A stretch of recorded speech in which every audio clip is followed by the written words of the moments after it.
Tell me about the most obnoxious client you've ever had. Oh, well, so many. Okay, where do I start? Well, generally, if they're obnoxious, I try not to take them on as clients, right? There's a reason why I have a very good success rate. It's because I don't take on people I don't like, or I Boom. can't work with, right? I don't feel like I can really make a difference. I had, I had a client who didn't want to share his age, and because he really wanted to date meaningfully younger, right? And I kind of said, look, I'm getting some great people to go on a date with you. I do have to be truthful. Otherwise, I'll never have my referrals, my database, right? Right. And he's like, well, I'm the client. I'm like, what? But yeah, that's one client that was really hard. Um, What about the yes. worst woman? What about the most obnoxious woman client you've ever had? Oh, and a lot of matchmakers have the same problem is that there is always a group of women who think that the only reason why they're single or why you're not finding them is because you're hiding all the good men and has nothing to do with them and everything to do with the matchmaker not doing a good enough job to find them the great man who's going to admire them. So That's yes, pretty obnoxious. Yeah, that's pretty it's obnoxious. very obnoxious and demanding. They get angry. It's almost an ironically self-sabotaging thing to assume because if you had this amazing man, it would be in your best interest to to match them up because that would mean that they would become the poster child for your service.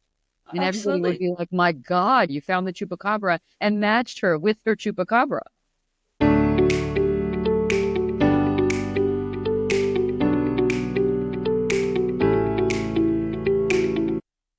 Cassindy Chao is a former Goldman Sachs banker turned ultra high end matchmaker who we can all learn a lot from, whether we are partnered or not.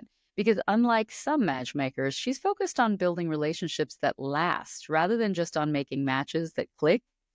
On today's podcast, we are talking about her book, Ancient Wisdom, Modern Love, and her marriage of 25 years and counting to the man she was compatible with after the engagement she was smart enough to break off with the guy that was just perfect on paper. We are looking at what people misunderstand about matchmakers. We're getting the gossip on the clients she had to fire, and we're getting some insight into the clients that she just cannot help. Cassindy Chao is in this for the satisfaction of partnering people for life. So be forewarned, if you hire her, she will investigate the difference between what you want and what you actually need, even if that means calling up your friends and family to get the skinny on you. So if you think that you're ready for the platinum level matchmaking services of someone like Cassindy Chao, consider first just how much you are really committed to finding love that lasts. Yeah. So here's my theory. You want to be your matchmaker is out there working on your behalf, right? You want them to just love you because it comes out in their voice. Oh my gosh, this great person. Like for example, I'm not your matchmaker, but like I love Poonam. She's so talented, so warm. She's a mother of two. She's smart.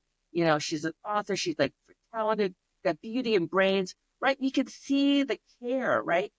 But if your matchmaker doesn't love you and doesn't just market you well, then it's going to come out like, oh, I've got this nice lady, she's smart, blah blah blah. But it's just going to be very, there's not going to be that passion, right? So yeah, Is it too simple to say that the reason so many people are unsuccessful in finding a lasting match is because they are asking for things they are not offering?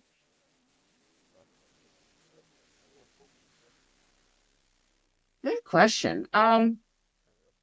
Yes, they everybody has blind spots, and there are some major blind spots when it comes to dating.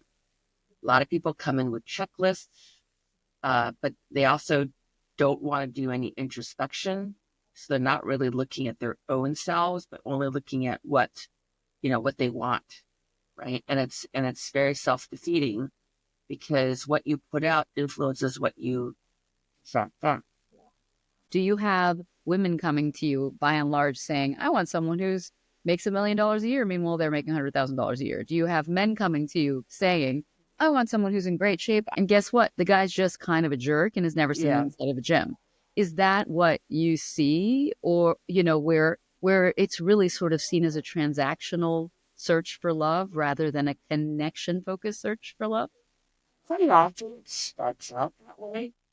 And, basically people are compensating for their own insecurities and own issues, exactly, right? But, a lot of times when I try to work with people that I feel like have hope, right? We try to unpack that, right? Because part of that's their own insecurity and their own inability to accept what some of their own shortcomings are and trying to compensate with that in a match. Matchmakers are not magicians, right? We're not magic. But we try to find what's a good fit, right? And if you're trying to overcompensate, that's not a good foundation for a relationship either, right?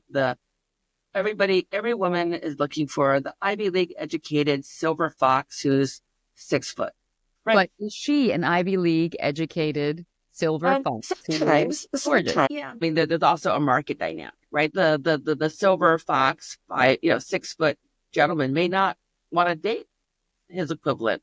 He doesn't want an equal. He wants a compliment. Yeah, Is that the right way to put it? Well, not a compliment, but let's just say kind of a cheerleader, a supporter, a beta. You said it. I'm so glad you said it. But being Asian, and I know you were born in Taiwan, but grew up in LA. I was born and raised in New York, but I'm ethnically Indian. My assumption has always been that people are not finding their match because they are not looking for their match. They are looking for a trade up, or they are looking for someone to complete them, and they expect that person to do it. So I wonder, what do you think is the biggest misconception that new clients have when they come to you? They come in thinking that you've got a whole giant Rolodex of perfect men for them that will fit, it's like a checklist of whatever they want. But that's not the case, right? The reality is that there are a lot of single people, but there's not necessarily that many ones that are compatible with any one client at a certain time. And the good news is you only need one. You only need one good one. We always start off with dates from our Rolodex, or our database, but quite often it's also involved as a search, right? I wonder, how much do people resist your feedback? Because you're probably telling them things they don't want to hear, right? Oh, of course. But, we also have like the compliment sandwich. Like, oh, you're great. Oh, it's great. But you talked a little bit too much during your date, right? No. So what sometimes. It's great, but you're not that funny. Just FYI, you're just not that funny. So sometimes the clients aren't able to kind of hear it. It's okay. You just rinse and repeat, right? And you kind of float it out there, right? But then I just help them go on a date and then I give them feedback, right? So that they will see a pattern. Yeah, exactly. Because sometimes if they don't want to hear it, it's okay. Like it's you just have to kind of wait patiently, right? I'm a mother of 3 kids. I know what it's like to give advice that's not heard, right? So it's okay. You just kind of be very patient about it, right? And then they'll see it in the results. And compliment sandwich is a good phrase to use, because it takes me to your background and how you got into the business, because that's a very, very investment banking 360-degree feedback type phrase to use. When you give somebody feedback at work, or in finance generally, you give somebody feedback, you have to give them a compliment sandwich. You are the former Goldman Sachs banker turned matchmaker, but this was sort of in your blood. Well, it hit me in college. I actually ran the Asian Association blind date semi-formal. It was so much fun. What made you think to run a blind date semi-formal in college? I don't know, but it was really fun. I think back then, we had the best parties, right? We had DJs, but Wellesley's is not co-ed, right? So you have to improvise to get dates, right? So maybe that's kind of what it was. I actually expanded it to not just Wellesley women and men from nearby schools. I actually had women from Harvard, women from MIT, right? I made it co-ed, and it was a lot of fun to do it that way. And even now, I have lifelong friends from that era who remember me and my disastrous blind date matchup, because I matched them on the most silliest criteria. Really? What I think one of the questions I asked was, what's your favorite breakfast cereal? I mean, I thought like, are you Captain Crunch or are you Grape Nuts? And it was great fun. I mean, that was when the bug really kind of bit me. Like, wow! But I just never thought it could be a career. Back then, a lot of women from Wellesley went into Wall Street, and I did it, and it was hard. I mean, I started off at Bear Stearns and at J.P. Morgan, and I just kept on working my way up. But it was really miserable back then. I mean, it was I'm not kidding when I would say that, like, literally the harassment at Bear, which is now gone, was literally just off the charts bad. Like off the charts bad. Like I actually tell me what you some went guy with a through. stapler. It was You so had some awkward. guy with a stapler? Oh my god. Okay. So I'm gonna just spill the tea, okay? Working late at night. I mean, already I had men walking around at night, we're all working late hours, adjusting themselves in front of me, all sorts of stuff, right? And these analysts got together. It was all men. I was the only woman back in the day at Bear Stearns at that year. And they were like, let's calculate how many single women there are and how much unused vaginal cavity space there is in New York City. And Wow. they're getting their little 12-seat calculators out. And I'm listening to this going, oh my gosh. I'm on the phone with my friend Sandy. And she said, don't you just want to hit them and throw something at them? I'm like, yes, that's exactly what I want to do. So me being me, I just grabbed a stapler and I walked over to them and I whacked the guy. Oh, God bless. And then he fell.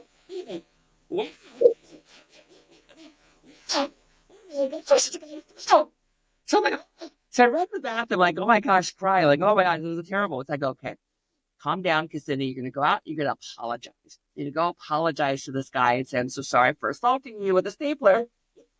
So I walk out ready to apologize. And then the guy's like, he's like, if you weren't a girl, I'd deck you. And so instead of apologizing, I took my glasses off, but I said, you know something? Come hit me. You know something? There was nothing. Like, first of all, that's my favorite story ever. Because I have had 3 stories on this podcast about someone punching someone in the face. Oh, That is one of my favorite. I know. And my aim was so bad that I ended up hitting him in the nuts. So that was kind of cool. Story. Best I story. know. I mean, everybody's surprised, like, wow, that really made an impact. Oh my God. Okay. So I think it's safe to say that banking helped prepare you for dealing with the egos involved in dating. No, it did. It did. It did. I think life in totality helped me deal with so many different personalities. I think the close proximity and the long hours really brings you in to meet with people in their kind of, it's almost like the facade, is off, right? So you're working late hours, people get testy and frustrated. So you do see a lot for sure. Yeah, for sure. So at what point and why did you decide to make the shift from banking to matchmaking? Oh, well, there's actually a backstory there too, because my mother got cancer. So I was kind of loving it at Goldman, doing all sorts of things, conferences and events and, road shows. But my mother got cancer. So, and I'm very close. And so I moved back. And Goldman was amazing. They helped me find one of the top specialists who helped my mom stay alive for 10 years with In LA?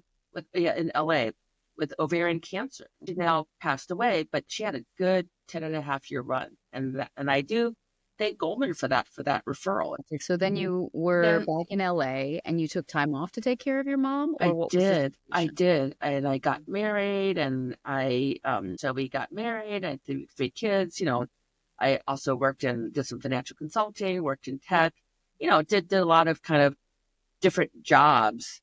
But none that really resonated to matchmaking. And it was maybe like about 10 years ago that I saw an article and there's a South Asian woman in Chicago. I think she runs like Smart Date Academy, something like that. And I'm going, wow. So I read the article, heard that she trained with the very best. I went and found the matchmaker and I trained with her. And then I did it part time, right? So I've been doing matchmaking for many years, but I went full time and it's been amazing. Yeah, I'm really enjoying it. And it's not, and I work with Asian Americans because that's kind of my niche. But I realize my niche is not just Asian Americans too, right? I also have a lot of non Asian American friends and colleagues and people that I've worked with. So I also have another, I was work with a lot of family office clients as well. So it's been, it's very expansive.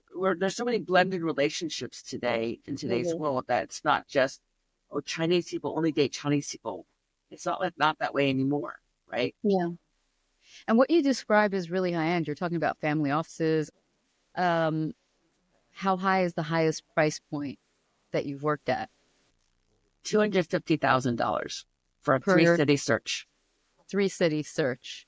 And so how long does someone work with you? I do packages anywhere from 6 to 9 months or 3 to 9 months. And then after that, you're back. You're tossed back to Bumble. No, Okay. that's how, so I still stay in touch because my goal is to carry them to the finish line, right? That is my goal. And even though the time may end, I still continue pushing and nudging and, kind of giving ideas and suggestions. Of course. Yeah, I would not want to see the work that I did go to naught, right? You're not trying to create a date. You're trying to create an actual union, right? Absolutely. The reality is that there's, I practice what I preach. Yeah, I've been married, for 25 years. I have a special needs daughter, which quite often leads to a lot of divorces for people, but we really work really hard, right? To me, it's really important that I think people do well when they have somebody who has them, right? So that's kind of my mission and my goal, and it's authentic. You know what I've been telling my kids lately is one day you're going to fall in love and you're going to think love is everything. But love is simply taking someone's feelings personally. And it means no more and no less than that. That's all it is. Somebody can love you and fail you. So if you ever want to get married, don't marry someone you just love. Marry your best friend. You find your best friend, you will get my blessing. And that's all I really want to hear about that. You're in love? Great. Congratulations. But you know what I mean? Like there's a big distinction, There's a very big distinction. Yeah. I mean, I think in any good relationship, there's some factors, right? There is, I call it respecting chemistry, right? Chemistry, there's got to be a little bit of a spark, right? But the respect is really important, right? I love you. Thinking, hey, nice. It's like your book and your practice are called Ancient Wisdom, Modern Love, which I love.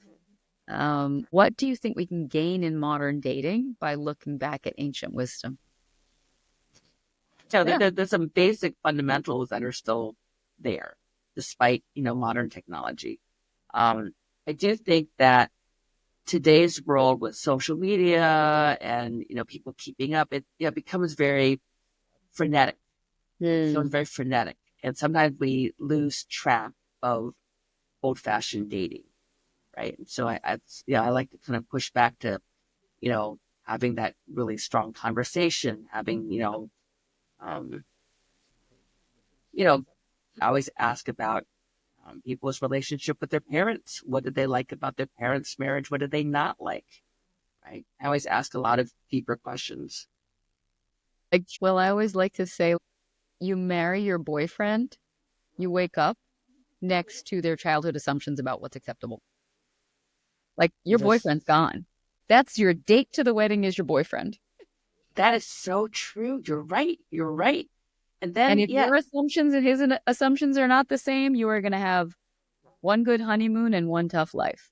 Yes. And especially when kids are involved, because then a lot of these old kind of behaviors kind of pop up, right? Because they're mirroring what they've seen growing up and what was acceptable. Right? And I think some of the best relationships I've seen are actually where people don't come from the same culture, because every assumption is out the window. And the actual work is reveal, adjust, reveal, adjust, reveal, adjust. And people really kind of aren't built to do that because they marry their boyfriend, you know? Poonam, that is spot on. That is so, you articulate that so well. Well, I'm brilliant. That's why I'm single.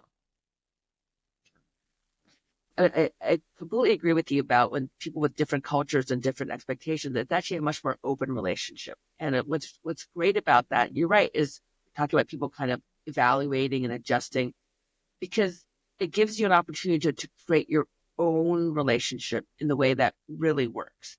Yeah. And it's really hard when people come in with very set expectations or set things that and they're not willing to change. That's really hard because everybody's different, right? And not only that, maybe we grew up with something, but we want to shift it. We want to evolve. It's not working for us anymore, right? That's important too, right? And having a partner who's open to that, which is why I like, people coming in from different races or, it's actually healthy because they're open to changing versus kind of hewing to an old pattern that sometimes just isn't relevant in today's world, period. And also just to discussing it at all. Yes. Because they Yes. assume they will need to discuss things to be able to be understood. They don't just assume people will know where they're coming from. Let me ask you this. I had a couple of questions about your practice. Is it harder or easier to match make for divorced folks? It's a different market. It's better in my view because it's almost like a chance to redo, right? But redo it in a smarter way, in a more evolved, self-aware way. On average, are divorced folks who come to you more self-aware, or are they just coming and saying, please take the pain away? There's two different things. That's true. That's true. So a couple of things. I try not to take on people who are just recently divorced, right? Because there's a lot of healing that has to happen, right? They really need to just kind of, in my view, play the field a little bit to really kind of know what they want, right? Know what frankly, I think we should say PSA that holds whether you were left or whether you are the leaver. Oh yeah, you absolutely. Need time to yourself, and people don't get that. Yeah. Well, I call this a dating buffet. So if they're a little bit fresh off the divorce, but they still really want to work together, I do think I can help them. And I always say sometimes, let's do a dating buffet first. I'll give you 6 guys, right? And some of them will check the boxes, all that you want. Some of them might not, but I'm choosing them for a reason. But your job is to go on all 6 dates. Do not fall for any of them now. Yeah. And we're going to take these notes. We're going to do some evaluation, right? And that gives my clients a chance to kind of test things out and learn a lot about them in the process, right? I called it a palate cleanser, and I set up mine through Bumble. That's just my little PSA for New York City. That's true. No, New York City, that part is good because you can meet people really quickly, right? New York City lends itself to a lot of dating, which is a blessing and a curse too, right? Yeah. Because you have too many choices. It's all very glittery. But there's matchmakers who kind of, intro you and matchmakers who try to investigate. And some people have said they do mock dates. You have actually gone as far as speaking to friends and family, which I love. How do you find your client's blind spot? Or is it a sixth sense? So I'm an opinionated woman. I've seen a lot. But I also come at it from a very loving perspective, right? Because I think like we're all lovably imperfect. But I'm no smarter than the person down the street. It's just I've seen a lot of relationships that work and don't work. So talking to friends and family, we all have a friend who's single, but we can't really tell them why they're single because then we lose them as a friend, right? That's why I come in. Yeah. Right. So, and I try to, and I usually come in, I usually will have a hypothesis after a deep talk, but, I don't know. So that's what talking to friends and family who really know the person and love them yields so many good tidbits, maybe certain triggers, right? Maybe, when people share with me about their own relationships and what they're looking for, they also have their blind spots of what they would choose to share with me, right? Whereas the friends and family might be a little bit more open. And it helps me be a better matchmaker for them. And then you also have the friends and family now as your allies because they're trying to help their loved one find somebody really special. Well, also you're getting their whole community to encourage them to be open in the ways you want them to be Exactly. open, right? They're going to be reinforcing the advice that you're giving. And it gives them free reign to be able to say something that may not have been able to say before. So matchmaking is not just setting up a date or not just introducing a person. Like I have a CEO who's amazing, but he also was really good at making dumplings. He's like, yeah, 3-time billionaire, whatever, yeah. But he also just his happy spot was making dumplings. So when I do the date, the intro, I'm not doing it like a networking event. It's more like you both love handmade food. Yeah. Did you know that blank is a dumpling king, right? And did you know that Anna makes amazing cheddar cheese scallion scones, right? Something different because it's not just matching great people, but also doing it in a way where when they do meet, they're open, their eyes are open, they're Are people anticipating. that bad at it? At making themselves seem interesting or revealing what's interesting about themselves on a date, understanding that people aren't interested in your resume, that's binary. Oh, that Like, happens to me, it's all the pretty clear. time. People do this all the but you're very evolved, right? There's a lot of people who just come in spewing out stuff. Like, why did you do that? Why did you do that? We constantly have feedback. The one was, this was terrible. The client's wife cheated, right? And like Yeah. every single date, 8 dates in a row, bombed them all because felt like he had to share about how his wife cheated on him. Like, or I had another client talk about all the frozen eggs she had. I'm like, no. She's like, oh, That's but not, I you need don't lead with that. I need to No. be truthful. I'm like, no, no, no, no, no, no. Are you looking to have a family is a reasonable question. I have this many eggs on ice is not a reasonable piece of it. Like, Listening. has there ever been a client that you fired? Oh yes, there have Tell been. me. Oh. Oh, He's a South Asian gentleman, actually. That's very, very wealthy. Very, I mean, oh my gosh. Sorry. oh gosh, you're having PTSD from this client. They asked you the No, question to give you PTSD. I mean, uh, you know, nice fellow, couldn't stop talking about money. Every conversation was all about that. Even And I he even didn't. met it. I even met his parents. His parents were lovely, lovely too.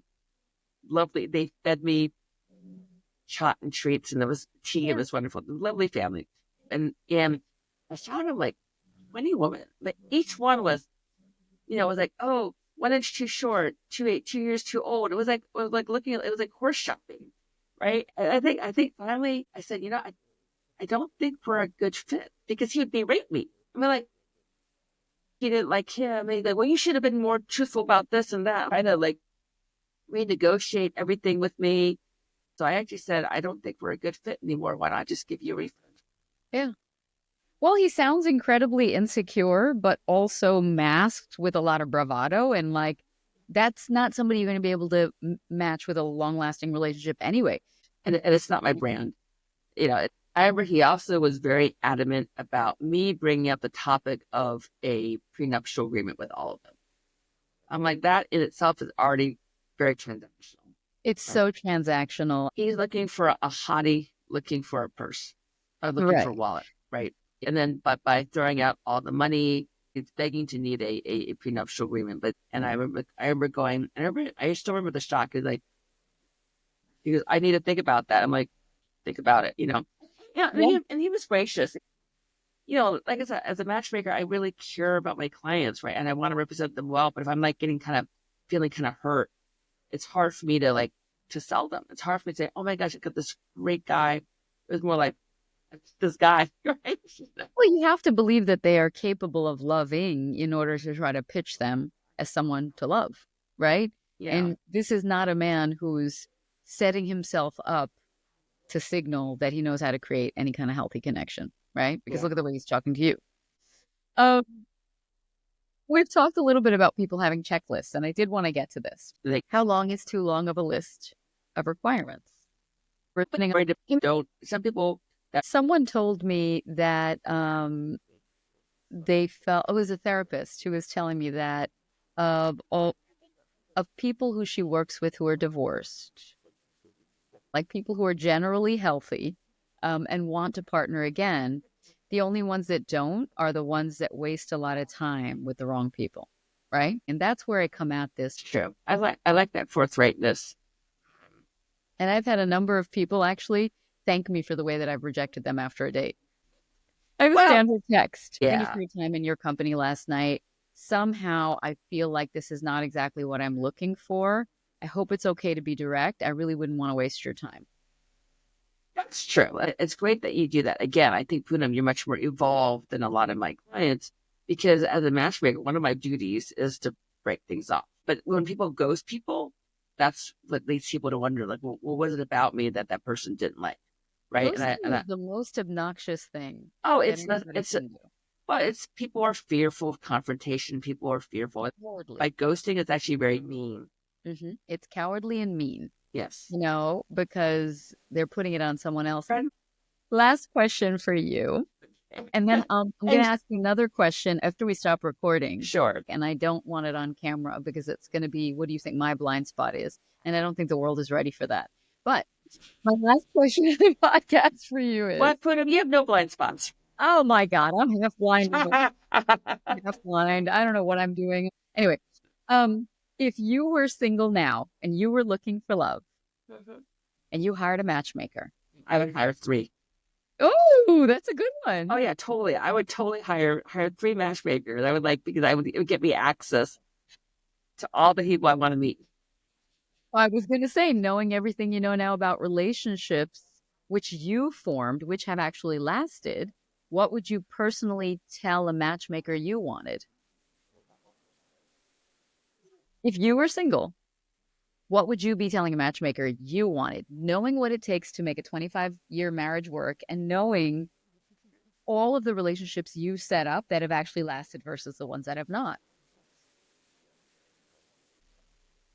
Well, I mean, it's kind of a universal question. It's always like, I want somebody who sees me, right? Who sees me and hears me, who sees me and deals with all of my insecurities and ups and downs and has the tenacity to hold on because being with me is definitely a ride, right? Yeah. So somebody who's very flexible and willing to adjust to all of my new ideas and thoughts every day and wake up and be my partner in crime and be like, and instead of saying, no, I don't want to do that. Like, sure. You want to go here? You want to go for travel for a month in Asia? Sure. Mm. Well, thank goodness that you found and married the lovely man that you did, who was a real partner for you, because if you had not, you wouldn't have time to fight the good fight for the rest of us. Well, I had made a lot of mistakes. I was actually engaged before. You were? To a guy from Harvard, actually. And you ran screaming from the chapel? No, it ended really early. I think, what got me was his selfishness. He wouldn't invite his own parents to his graduation because he didn't want to be embarrassed by them. I was like, well, fuck that. I don't like you. Wow. Look, you made the right choice because that's, but it was through him that I went into banking because I had no idea what it was before. So, I digress. Well, yeah, but I do think about. If you ever married? I don't actually. We did reconnect a few years later, and he was still the same self-centered, person. I was like, I need that. Well, life unfortunately validated your decision. Yeah, I just felt like we didn't have the same values, right? The values are so important. Clearly. I mean, you're out here tuned in enough to try to help other people connect with someone who has their values. And this is a guy who's selfish enough to keep the people who created him away from one of the proudest moments of his life. That's not going to be a fit for you. I'm not your matchmaker or anything, but I wouldn't match you up with a guy like that. Thank you for making the time. No, Poonam, for you, anytime. I really love your approach to life. I love your directness. And I think if all my clients can be just like you, that'd be great because you're very forthright, you're direct, you don't ghost, you're honest, and you're vulnerable too. I mean, it's a very, it's very compelling, very attractive.